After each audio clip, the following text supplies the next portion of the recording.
እነዚህ ህፃናት ምግብ ላይ ያላቸው ትኩረት በጣም ከፍተኛ ነው። በጣም ነው የሚያስቁት። ለምግብ ያላቸው ፍቅር በጣም ደስ ይላል። ህፃናት ግን ምግብ መጀመር ያለባቸው ወይ ሶሊድ ፉድ የምንላቸው ነገር መጀመር ያለባቸው መቼ ነው? 4 ወር ላይ ነው? 5 ወር ላይ ነው? ወይ 6 ወር ላይ ነው? ይህ የብዙ ወላጆች ጥያቄ ነው። በዛሬ ቪዲዮ ህፃናት ለምግብ ዝግጁ ሲሆኑ የሚያሳዩን 5 ምልክቶች አሉ። እነዚህም በዝርዝር እናወራለን። ከዛ በመቀጠል ደግሞ 6 ወር ላይ ምግብ ስንጀምር ማድረግ ያለበት ጥንቃቄ እነግራችኋለሁ። ከምን አይነት ምግብ መጀመር እንዳለብን፣ በመቀጠል ደግሞ ምን አይነት ፍሪኩዌንሲ መጠቀም አለብን፣ ድግግሞሽ በቀን ስንት ጊዜ ነው፣ ምን ያህል አማውንት እንስጣቸው፣ ማድረግ ያለበት ጥንቃቄዎች ደግሞ ወደ 5 ዋና ዋና ጥንቃቄዎች አሉ። እነዚህን በዛሬ ቪዲዮ እነግራችኋለሁ። እስከ መጨረሻው ቪዲዮ ተመልከቱ። ጤና ይስጥልን፣ ዶክተር ፋሲል ነኝ፣ የህፃናት ስፔሻሊስት ሐኪም ከብሩክ ኪድስ ልዩ የህፃናትና ታዳጊዎች ክሊኒክ። በዛሬ ቪዲዮ 6 ወር ላይ ምግብ ስንጀምር ያለውን ነገር እነግራችኋለሁ። በተጨማሪ ደግሞ እንዳልኳችሁ በትክክል ህፃናት ዝግጁ ሲሆኑ የሚያሳዩን 5 ዋና ዋና ምልክቶች አሉ። እነዚህን በዝርዝር ልንገራችሁ። ምናልባት ለዚህ ዩቲዩብ ቻናል አዲስ የሆናችሁ ሰዎች ይህ ብሩክ ኪድስ የሚባል ዩቲዩብ ቻናላችን ነው። ዘውትር ሰኞ፣ ሮብና አርብ አዳዲስ ትምህርቶችን አዳዲስ መረጃዎችን ለእናንተ ለወላጆች የምናቀርብበት ነው። እናንተም ቤተሰብ ሆናችሁ ዘውትር ሰኞ፣ ሮብና አርብ ምሳ ሰዓት አዳዲስ መረጃዎችን እንለቅ እንድትማሩ ተጋብዛችኋል። በነገራችን ላይ ከዚህ በኋላ ያሉት 3 ቪዲዮዎች ስለ ህፃናት አመጋገብ እና አስተዳደግ የሚሰጡ መረጃዎች ስለሆኑ እነዛ ቪዲዮዎች እንዳያመልጧችሁ ሰብስክራይብ አድርጋችሁ የደወል ምልክት በመጫን ቪዲዮዎቹ ወደ እናንተ እንዲደርሱ ማድረግ ትችላላችሁ። የዓለም የጤና ድርጅትና የአሜሪካን ሕክምና ማህበር ወይም አሜሪካን አካዳሚ ኦፍ ፔዲያትሪክስ በአማካኝ ህፃናት ምግብ መጀመር ያለባቸው 6 ወር አካባቢ ነው ይሉናል። 6 ወር አካባቢ ሲባል እንግዲህ ኤግዛክትሊ 6 ወር ላይ ሆን ይችላል። አንዳንዴ 5 ወር የምንጀምርበት ኬዝ አለ። አንዳንዴ ደግሞ 4 ወር ተኩልም ብዙ ሰዎች ይደፍራሉ። እኔ ግን በአማካኝ ሪኮመንድ የማደርገው እድሜ ከ5 ወር በኋላ ወይም ከ5 ወር እስከ 6 ወር ባለው ጊዜ ብናለማምዳቸው የተሻለ ነው የሚሆነው። ለመሰላችሁ በዚህ ጊዜ ዝግጁነታቸውን የሚያሳዩበት እድሜ ነውና ዝግጁ መሆናቸውን ደግሞ ማወቅ የምንችልበት 5 ነገሮች አሉ። የመጀመሪያው ህፃናት ለምግብ ዝግጁ መሆናቸውን የሚያሳዩ አንዱ ምልክት በትክክል አንገታቸውን ደግፈው በትንሽ ድጋፍ መቀመጥ መቻል። ሙሉ ድጋፍ አያስፈልጋቸውም። ትንሽ ድጋፍ ከተደረገላቸው አንገታቸውን ቀና አድርገው በደንብ ጠንከር ብሎ መቀመጥ ይጀምራሉ። የዛኔ ለምግብ ዝግጁ ናቸው ማለት ነው። ሁለተኛ ከፍተኛ የሆነ የምግብ ጉጉት ያሳያሉ። ልክ እንደዚህ ልጅ ማለት ነው እና ምግብ በትክክል እንደሚበላ ወይም በጣም ጠቃሚ ነገር እንደሆነ ይህ በደመ ነፍስ ነው የሚባለው። በደመ ነፍስ ወይም በተፈጥሮ እያወቁ ይሄዳሉ። ስለዚህ ምግብን ሳይሆን በጣም አለርት ይሆናሉ፣ ጉጉት ይኖራቸዋል ማለት ነው። ሶስተኛው ሬዲ መሆናቸው የምናውቅበት ደግሞ ታንግ ትረስት ሪፍሌክስ የሚባል ነገር ይጠፋል። ይህ ማለት ነገሮች ከ4 ወር በፊት ወይ ከ5 ወር በፊት ልክ የሆነ ነገር አፋቸው ላይ ብታደርጉ እየገፉ ያወጡታል። ያ ማለት ለነሱ የሚጠቅማቸው ወተት ብቻ እንደሆነ ተፈጥሮ ስለሚነግራቸው ማለት ነው። 5 ወር 6 ወር አካባቢ ግን ወደፊት ሳይሆን የሚገፉት ወደኋላ አላምጦ ወደ ውስጥ ማስገባትን ወደ ውስጥ መሳብን ይለምዳሉ። ይህም ታንግ ትረስት ሪፍሌክስ የሚባለው ነገር ይቆምና ወደ ውስጥ ማስገባት የሚጀምሩበት እድሜ ነው። ይህም ሌላኛው ዝግጁ መሆናቸው የምናውቅበት ዘዴ ነው። አራተኛው ዝግጁ መሆናቸው የምናውቅበት ልክ ምግብ ስናቀርብላቸው ወይም ወደ አፋቸው ስናስጠጋ አፋቸውን ይከፍታሉ። ወደ ምግቡ ፍላጎት አሳይተው ዘንበል ይላል። ያ ማለት ያው በተፈጥሮ የሚመጣ ሪፍሌክስ ስለሆነ ይሄ የምንጠብቀው ነው። ይሄ ዝግጁ መሆናቸውን ይነግረናል። አምስተኛው ምልክት ደግሞ እጃቸውን በደንብ መጠቀም መቻል። ቢያንስ የሆነ ነገር ይዘው ከአንደኛው እጅ ወደ ሌላኛው እጅ ማሸጋገር ከጀመሩ ይህ በአማካኝ የምንጠብቀው ከ5 ወር እስከ 6 ወር ባለው ጊዜ ስለሆነ የእጃቸው ሞተር ስኪል ጥሩ ነው ማለት ነው። እነዚህ 5ቱ ነገሮች ካሉ ልጆ ለምግብ ዝግጁ ነው ማለት ነው። ከ4 ወር በፊት ግን በፍጹም ህፃናት ምግብ ወይም ይሄ ኮምፕሊመንታሪ ፊዲንግ የምንለውን እና አጃ የመሳሰሉት መጀመር የለብንም። ከ4 ወር በፊት የእናት ጡት ብቻ ነው የምንመክረው። ከተቻለ የእናት ጡት ብቻ፣ እንደው ካልተቻለና የእናት ጡት ወተት ከሌለ ወይም የእናት ጡት ወተት በጣም ዝቅተኛ ከሆነ ብቻ የጣሳ ወተት እንደ አማራጭ ብትጠቀሙ። ከቻላችሁ ግን ቢያንስ እስከ 4 ወር ድረስ ምንም አይነት ምግብ እንዳትጀምሩ መክራችኋለሁ። 4 ወር ላይ ግን ምግብ ይጀምር ማለት ግን አይደለም። እንዳልኳችሁ የዓለም የጤና ድርጅትና የአሜሪካን ሕክምና ማዕከል የሚመክሩት 6 ወር አካባቢ ነው እና በጣም እርሊ መጀመር የለብንም። እርሊ ስንጀምር ለምሳሌ ከ5 ወር በፊት ወይም ከ4 ወር በፊት የሆነ ነገር ብንሞክርላቸው 3 ዋና ዋና ችግሮች ያጋጥማቸዋል። የመጀመሪያው ችግር የአንጀት ኢንፌክሽን ሊያጋጥማቸው ይችላል። የበሽታ መከላከል አቅማቸው ዝቅተኛ ስለሆነ በቀላሉ ተቅማጥ ሊይዛቸው ይችላል። ሁለተኛ ለአለርጂ ወይም የአለርጂክ ሪአክሽን ተጋላጭ ሊሆኑ ይችላል። ሶስተኛ አንጀታቸው ስለማይችል ለተቅማጥ ከፍተኛ ተቅማጥና ትውከት ሊዳርጋቸው ይችላል። ስለዚህ እነዚህ 3ቱ ችግሮች ስላሉ ህፃናት በፍጹም ከ4 ወር ወይም ከ5 ወር በፊት ምግብ ባትጀምሩላቸው እመክራቸዋለሁ። እሺ እድሜያቸው ደግሞ 6 ወር አካባቢ ሆኖ ምግብ ስንጀምር ምን ማድረግ አለብን? ስንጀምር ከየትኞቹ ምግቦች መጀመር አለብን?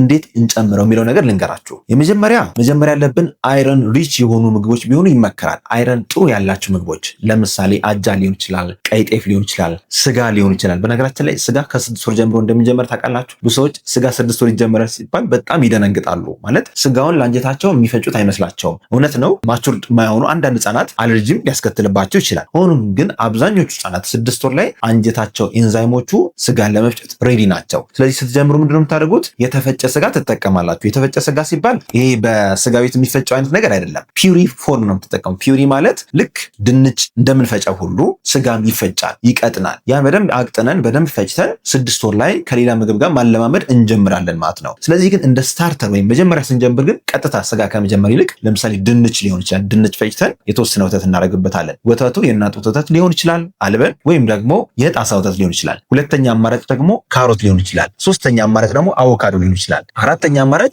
የሙዝ ጁስ ከወተት ጋር አድርገን ማስጀመር እንችላለን። እነዚህ ስታርተር እንላቸዋለን። የመጀመሪያ ምግቦች ናቸው ማለት ነው። በነገራችን ላይ ህፃናት ከ6 ወር ጀምሮ አይረን በጣም ያስፈልጋቸዋል። ስለዚህ አሁን ያልኳችሁ የስጋን ነገር ከ6 ወር ጀምሮ ያስፈልጋቸዋል። አይረን ሲቀንስ ህፃናት ምግብ ፍላጎታቸውም ይቀንሳል፣ የማሰብ የማሰላሰል ብቃታቸው ይቀንሳል፣ ትምህርት ብቃታቸውም ሊቀንስባችሁ ይችላል። በነገራችን ላይ ብሩኪድስ ልዩ የህፃናትና ታዳጊዎች ክሊኒክ የአይረን፣ የቫይታሚን ዲ፣ የቫይታሚን ቢ12 እና የፎሌት ምርመራ በክሊኒክ እየሰጠ ይገኛል። በላቦራቶሪያችን እጅግ ዘመናዊ የሚባሉ የሆርሞን ምርመራ ማሽኖችም ይገኛሉ። ምናልባት ህክምና ምርመራ ማግኘት ከፈለጋችሁ ከታች ባሉ ስልኮች ደውላችሁ መምጣት ትችላላችሁ። ሌላው 6 ወር ላይ መጀመር የምንችለው የሚመከረው ምግብ ደግሞ አጃ ነው። አጃ በውስጡ ጤናማ የሚባል ፋይበር አለው። በተጨማሪ ጥሩ አይረን ሶርስ አለው። ካርቦሃይድሬት ጥሩ ኤነርጂ ይሰጣል። ኪሎአቸውን ለመጨመር ይረዳል። ስለዚህ አጃን ከወተት ጋር አድርገን አብስለን መስጠት እንችላለን። ኦትስ የምንለው ነገር ማለት ነው። እነዚህ አማራጭ ስታርተር የምንላቸው ምግቦች ናቸው። ስንጀምር ደግሞ ማድረግ ያለብን ዋና ዋና ጥንቃቄዎች አሉ። የመጀመሪያው ጥንቃቄ አንድ ምግብ ቢያንስ 3 ቀን አንድ ልጅ መልመዱ ማረጋገጥ አለብን። ለምሳሌ የመጀመሪያ ቀን አጃ ከሆነ ያስለመድነው አጃውን ለብቻ ለ3 ቀን ከወተት ጋር እያደረግን እንሰጠዋለን። የእናት ወተት እንዳለ ሆኖ በተጨማሪ አጃ ቢያንስ በቀን 1፣ 2፣ 3 እያደረግን ስንጀምር ደግሞ ከ1 እስከ 2 ማንኪያ አቴ ታይም። ለምሳሌ የመጀመሪያ ቀን ከሆነ 1 ማንኪያ እናስልሰዋለን። ከዚያን ሲለምድ 2 ማንኪያ እንጨምራለን። ከዛ ሲለምድ ደግሞ ጠዋትና ማታ ሲለምድ በቀን 3 ጊዜ እናደርጋለን። የመጀመሪያው ጥንቃቄ አንድ ምግብ ለ3 ቀን። ልክ አጃውን ሲለምድ ደግሞ ሁለተኛ ለምሳሌ አቮካዶ ከሆነ የምናስጀምረው አቮካዶውን ለ3 ቀን። ሶስተኛ ሙዝ ከሆነ የምናስለምደው ከ6ኛ ቀን በኋላ ደግሞ ሙዝ ለብቻው። ከዛ ይህን እያደረግን ተራ በተራ 3 ቀን ለእያንዳንዱ ምግብ እንሰጣለን። ከዛ በመቀጠል ደግሞ እያንዳንዱ ሚክስ ማድረግ እንጀምራለን። ለምሳሌ አጃን ከሙዝ ጋር፣ አጃን ከአቮካዶ ጋር፣ አቮካዶን ከወተት ጋር፣ ሌሎችም እንደዚህ አይነት ክሬቲቭ እየሆንን እያዋሃድን አዳዲስ ምግቦችን ክሬት ማድረግ እንችላለን ማለት ነው። በነገራችን ላይ የ6 ወር የምግብ ስኬጁል ለብቻው እንዲሰራላችሁ ከፈለጋችሁ ስራለን እያላችሁ ኮሜንት አድርጉልን። ለብቻው አንድ ቪዲዮ ወይ በስኬጁል መልክ እያዘጋጀን እናሳያችኋለን። ያንን እያንዳንዱን ኢንዲቴል እናስተምራችኋለን ማለት ነው። ስለዚህ እንደዚህ አይነት መረጃዎች ማግኘት እንድትችሉ ከፈለጋችሁ ሰብስክራይብ አድርጋችሁ የደወል ምልክት መጫንን አትርሱ። ሁለተኛው የምነግራችሁ ጥንቃቄ ደግሞ በቀን ውስጥ ስንት ጊዜ እንስጣቸው የሚለው ነው። ህፃናት ሲለምዱ በመጀመሪያዎቹ 6 ወር አካባቢ በቀን ውስጥ ከ2 እስከ 3 ጊዜ ማብላት መመገብ ይኖርብናል። ከዛ በተጨማሪ ደግሞ የእናት ወተት በፈለጉት ጊዜ ማጥባት ቶሎ ማጥባት ይመከራል። በአማካኝ ደግሞ እድሜያቸው ከ8 ወር ጀምሮ ላሉ ህፃናት ደግሞ በቋሚነት ከ3 እስከ 4 ምግቦች ይኖራቸውና መሀል ላይ ደግሞ ከ1 እስከ 2 ስናክ ወይም ደግሞ እንደ መክሰስ ነገር መሀል ላይ መክተት እንችላለን። ለምሳሌ ቁርስ፣ ምሳ፣ እራት ካለ መሀል ላይ ደግሞ 2 መክሰሶች ይኖራሉ። እነዚህ መክሰሶች ምን ሊሆኑ ይችላሉ ካላችሁ አንደኛ አፕል ሊሆን ይችላል፣ ስቲም የሆነ አፕል ሊሆን ይችላል። ሁለተኛ ደግሞ አቮካዶ ሊሆን ይችላል፣ ሙዝ ሊሆን ይችላል፣ ኢቭን የጣሳ ወተት ሊሆን ይችላል መሀል ላይ የምንሰጣቸው። ዋናዎቹ ምግቦች ደግሞ አጃ ሊሆን ይችላል፣ ስጋ ሊሆን ይችላል፣ ወይም ሌሎች የምግብ ዝርዝሮችን በሚቀጥለው ቪዲዮዎች ላይ ይዤላችሁ እመጣለሁ። እነዛን እንደ አማራጭ መስጠት ትችላላችሁ። ሶስተኛው ማድረግ ያለበት ጥንቃቄ ደግሞ ኮንሲስተንሲው ምን መሆን አለበት ወይም ደግሞ የምግቡ ይዘት ምን መሆን አለበት፣ እንዴት ነው የሚዘጋጀው የሚለው ነው። የመጀመሪያዎቹ 2 ወራት ያማት ከ6 ወር እስከ 8 ወር ባለው ጊዜ የተፈጩ ፒውሪ ምግቦች ናቸው የሚመከሩት። ይህም የመታነቅ አደጋን ለመቀነስ ሲሆን አንዳንድ ህጻናት ግን በተፈጥሯቸው ቋቅ ይላሉ ወይም ጋግ ሪፍሌክስ ይባላል። ቋቅታ ወይም ጋጊንግ ኖርማል ነው። ቾኪንግ ወይም ትንታ የሚባለው ግን ሌላ ነገር ነው። ትንታ የሚባለው የአየር ቧንቧን ሙሉ ለሙሉ መዘጋት ሲሆን ጋጊንግ የሚባለው ግን ምላሳችን ጀርባ ያለ ተፈጥሯዊ ምላሽ ነው። ለምሳሌ ጣታችሁን ምላሳችሁ ጀርባ ነካ ብታደርጉት ቋቅ ብሎ እንደ መውጣት ነገር እንደ ማስታወክ ነገር ያደርገናል። ህጻናት ደግሞ ምግብን እስከሚለምዱ ድረስ ልክ እንደዚህ የቋቅታ ስሜት ይኖራቸዋል። ያችን ለማስለመድ ከ6 ወር እስከ 8 ወር በደንብ የተፈጨ፣ 8 ወር ጀምሮ ግን ብዙ ያልተፈጨ ወይም ማሽድ የሆነ የተዳመጠ ምግቦችን መስጠት ተገቢ ነው የሚሆነው። ሶስተኛ ጥንቃቄ የምነግራችሁ ነገር ደግሞ በጣም ወሳኝ የሆነ ነገር ህፃናት ከ8 ወር ጀምሮ በራሳቸው መብላትን ማለማመድ አለብን። ማንካ መያዝን በትክክል እንኳን ባይዙት ልክ እንደዚህ ልጅ ቢሳሳቱ በትክክል ማንኪያውን እንዲይዙ ግራስፕ እንዲያደርጉ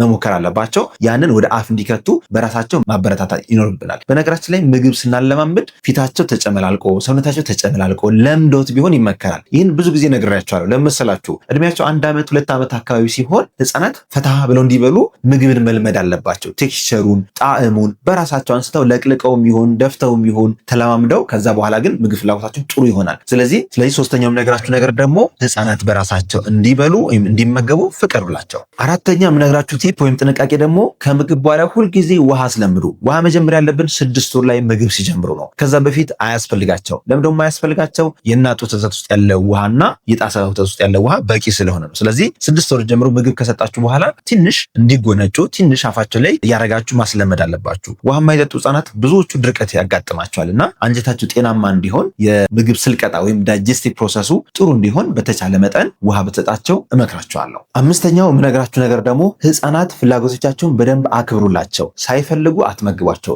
ሲፈልጉ ደግሞ መግቧቸው። ይህ ሪስፖንሲቭ ፊዲንግ ይባላል። ስለዚህ እነዚህ 5 ቲፖች በጣም መሰረታዊ የሚባሉና ለህጻናት ወሳኝ የሚባሉ ነገሮች ናቸው። እነዚህን ተግባራዊ ያድርጉ። በሚቀጥሉ ቪዲዮዎች ደግሞ 6 ወር ምግብ ላይ መጠቀም የሌለብን መጠቀም ያለብን እንዴት አድርገን እናስለምዳለን የሚሉ ቀጣይ ቪዲዮዎች ይሰራላችኋለሁ። ያ ቪዲዮ እንዲደርሳችሁ ሰብስክራይብ ማድረግ አትርሱ። ለዛሬ ያቀረብኩላችሁ መረጃ እንግዲህ ይህም ይመስላል። መረጃውን ከወዳችሁት ላይክ፣ ሼር፣ ኮፒ ሊንክ ማድረግ አትርሱ። ጥያቄ ካላችሁ ኮሜንት ላይ አስፍሩልን። በተቻለ መጠን እነዚህ ሁሉ ጥያቄዎች ለመመለስ እንሞክራለን። መልካም ጊዜ